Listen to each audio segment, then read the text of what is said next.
Amigos, bienvenidos a una nueva inmersión. Prepárense porque hoy nos adentramos en un caso real Ujú. que ha perturbado al mundo entero, Sí. una historia que nos lleva a las profundidades más oscuras del alma humana, la historia de Issei Sagawa. Un caso que sigue generando escalofríos hasta el día de hoy, a pesar de que han pasado décadas. ¿Es verdad? Y lo que lo hace aún más fascinante desde una perspectiva psicológica y cultural es el acto de canibalismo que cometió. Exacto. Para esta inmersión nos basamos en extractos de un texto Ah, que nos proporciona una mirada detallada a la vida de Sagawa ya. y el crimen que lo hizo famoso. Sí. Listos para adentrarnos en la mente del caníbal de la Sorbona. Totalmente. Empecemos por el principio. Issei Sagawa nació en Kobe, Japón, en 1949. Ok. Aparentemente tuvo una infancia y adolescencia normal, sin ningún indicio de la oscuridad que lo consumiría más adelante. Sí, un estudiante brillante, sin señales aparentes de la tragedia que se avecinaba.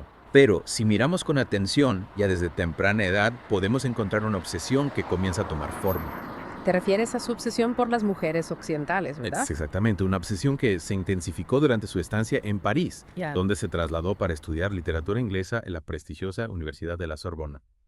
Es interesante cómo ese cambio de ambiente, ese encuentro con una cultura diferente, parece haber actuado como catalizador de sus deseos más oscuros. Totalmente de acuerdo. Y es en París, la ciudad del amor y la luz, Ajá. donde la vida de Sagawa da un giro macabro e irreversible. Y En junio de 1981, conoce a René Hartwelt, una joven estudiante holandesa Ajá. que también asistía a la Sorbona. Una tragedia que, a la luz de la información que tenemos, sí Sí. parece inevitable. Sí, una sensación de fatalidad recorre esta historia. Mm. Sagawa, utilizando la excusa de una conversación literaria, invita a René a su apartamento. Ajá. Lo que René no sabía era que Sagawa ya había adquirido un rifle calibre 22, un detalle que revela la frialdad con la que planeó el crimen. Es escalofriante, un acto premeditado, Sí, ejecutado con una precisión que nos hace preguntarnos qué se esconde realmente en la mente de alguien capaz de planear algo así. es como si una parte de Sagawa estuviera completamente desconectada de la realidad, de la gravedad de sus actos, y lo que ocurre después es simplemente atroz. Sí. Sagawa asesina a René de un disparo en la nuca, pero el horror no termina ahí. No, lamentablemente la historia se vuelve aún más perturbadora. Claro. Sagawa procede a cometer un acto que desafía cualquier límite de la comprensión humana. Sí. Consume partes del cuerpo de René. Un acto de canibalismo que se extendió durante 2 días. 2 días. 2 días en los que Sagawa, según su propio testimonio, se dedicó a saciar una obsesión que lo había atormentado durante años. Y lo que resulta aún más inquietante es la forma en que describe la experiencia. En sus propias palabras, describe la carne humana como suave, sin olor, como el atún. Una descripción que nos hiela la sangre, que nos enfrenta a la banalidad del mal, a la capacidad humana para racionalizar lo irracional. Pero, ¿qué lo llevó a cometer este acto tan atroz? Ay. Sagawa afirma haber elegido a René por su belleza y salud, Ajá. características que él, sintiéndose débil, feo e insignificante, deseaba absorber. Una lógica retorcida, sin duda. Pero si analizamos su pasado, encontramos un detalle que resulta escalofriante a la luz de sus actos posteriores.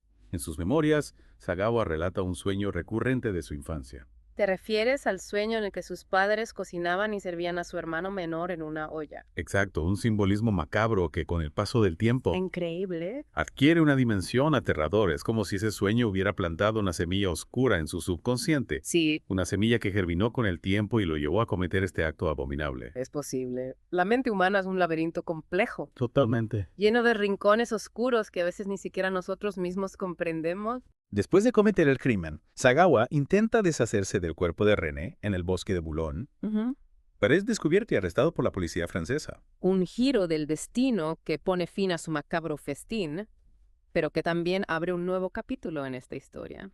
Un capítulo lleno de complejidades legales y psicológicas. Totalmente. Ajá. Y aquí es donde el caso da un giro aún más sorprendente tras una serie de evaluaciones psiquiátricas. Sí.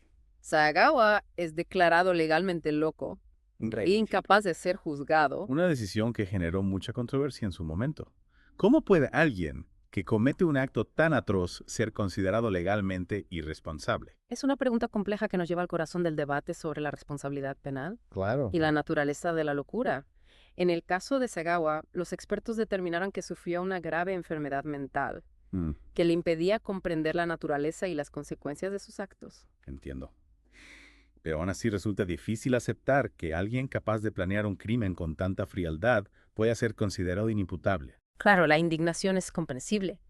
Pero el sistema legal, al menos en este caso, se basó en las evaluaciones psiquiátricas que lo diagnosticaron con una psicosis que afectaba su capacidad de discernimiento. Ya, pues, en lugar de enfrentar un juicio por asesinato, Sagawa es internado en un hospital psiquiátrico en París. Sin embargo, su estancia en la institución sería sorprendentemente corta. Sí, después de una serie de maniobras legales orquestadas por su influyente padre, Varia. Sagawa es deportado a Japón. Un tecnicismo legal que le permitió eludir la justicia francesa Increíble. y regresar a su país natal. Y lo que ocurre después es aún más sorprendente.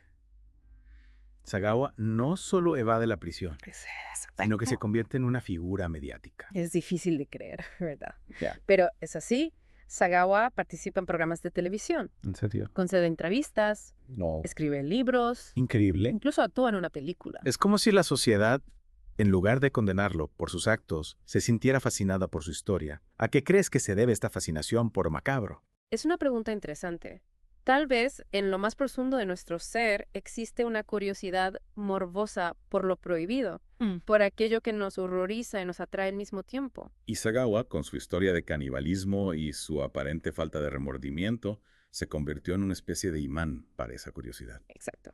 Su caso nos confronta con nuestros miedos más profundos, con la posibilidad de que la oscuridad pueda habitar en cualquier ser humano, incluso en aquellos que parecen normales. Y esa fascinación se refleja también en la cultura popular. La historia de Sagawa ha inspirado canciones, películas, Sí. obras de teatro, bandas de metal Exacto. extremo han dedicado temas a su caso. Por ejemplo, La Folly de The Stranglers, Ah, compuesta en 1981, poco después del crimen All Too Much Blood de los Rolling Stones. Lanzada en 1983, sin olvidar Decency Defied, Okay. un tema brutal de la banda Cannibal Corpse que data del 2004. Todas estas expresiones artísticas, a su manera, exploran la fascinación por lo macabro, la atracción por el lado oscuro de la naturaleza humana. Es como si el caso Sagawa hubiera abierto una caja de Pandora, liberando una serie de preguntas incómodas sobre nosotros mismos, sobre nuestra sociedad. Exactamente, ¿por qué nos sentimos atraídos por lo grotesco? Es verdad. ¿Qué nos dice de nosotros la celebridad de un caníbal? Son preguntas que nos interpelan, que nos obligan a mirar dentro de nosotros mismos y a confrontar nuestras propias sombras. Y a pesar de la controversia que lo rodeó, Issei Sagawa vivió sus últimos años en relativa tranquilidad. Falleció en 2022 a la edad de 73 años a causa de una neumonía. Su muerte, sin embargo, no ha puesto fin a la fascinación por su historia. El caníbal de la Sorbona sigue siendo un enigma, Es cierto. un recordatorio de la oscuridad que puede habitar en la mente humana. Un caso que nos invita a la reflexión, a la introspección. Nos obliga a confrontar nuestras propias sombras, a preguntarnos qué nos hace humanos y qué nos separa de la barbarie. Y esa quizás es la lección más importante que podemos extraer de la historia de Issei Sagawa. Es increíble cómo un caso tan perturbador puede generar tantas reflexiones sobre la naturaleza humana. Y hablando de reflexiones, hay algo que me ha estado rondando la cabeza durante toda esta inmersión. Dime qué te preocupa. Hemos hablado mucho de Sagawa, de sus actos, de su obsesión. Pero, ¿qué hay de René Harpel? Su nombre a menudo queda eclipsado por la sombra del canibalismo. Que es cierto, la víctima en este caso se convierte casi en un personaje secundario, una nota al pie en la narrativa del crimen. Y eso es algo que debemos evitar. Exactamente. Es importante recordarla, honrar su memoria. René era una joven estudiante llena de vida, con sueños y aspiraciones.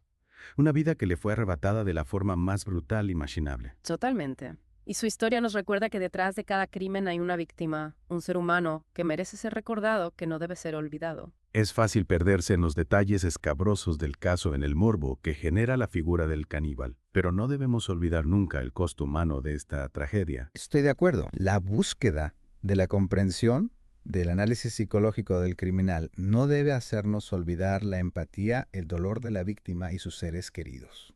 René Hartfeld no era solo un nombre en un expediente policial, era una persona real, con una vida que fue truncada por la oscuridad que habitaba en la mente de Issei Sagawa. Y al recordarla, honramos su memoria y reafirmamos nuestro compromiso con la justicia y la empatía. Un recordatorio necesario, sin duda, y una forma de mantener viva la llama de la humanidad incluso en las situaciones más oscuras y perturbadoras. Y con esa reflexión, amigos, cerramos esta inmersión en el caso de Issei Sagawa. Una historia que nos ha llevado a las profundidades de la mente humana a explorar la complejidad del bien y del mal, los límites de la razón y la locura.